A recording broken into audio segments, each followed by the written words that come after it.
आशा की किरण। દીકરી આપો ને, સાવ નાય નથી કહેતો સમૃદ્ધિ નહીં જોતા, પણ એકલી સમૃદ્ધિ નહીં જોતા, સમૃદ્ધિ જોવે એના કરતાંય જ્યાં તમારી દીકરી આપવી છે એ ઘરના સંસ્કાર જોજો, યુવાનના સંસ્કાર જોજો, એના મા બાપના સંસ્કાર જોજો. સાચું કહું છું, ન તો મોટી ફેક્ટરી, મોટો હાઉસ, મોટો બંગલો જોઈ, સારી ગાડી જોઈને આપી દેશો, સંસ્કાર નહીં જો. છોકરો છોકરાનો બાપ બેવડા હશે, બેવડા ખબર પડે છે સમનારાયણ, બેવડા ખબર પડે.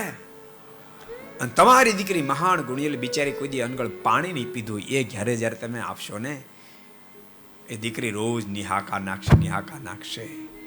માટે મહેરબાની કરીને એવી ભૂલ નહીં કરશો. સમૃદ્ધિ વગેરે વગેરે જોજો, પણ એના કરતા સંસ્કારને વિશેષ કરીને જોજો. को पसंद आया हो तो लाइक करें और शेयर करना मत भूलिए. सब्सक्राइब करें सरदार कथा चैनल को और बेल आइकॉन पर क्लिक करना मत भूलिए लेटेस्ट वीडियो सबसे पहले पाने के लिए.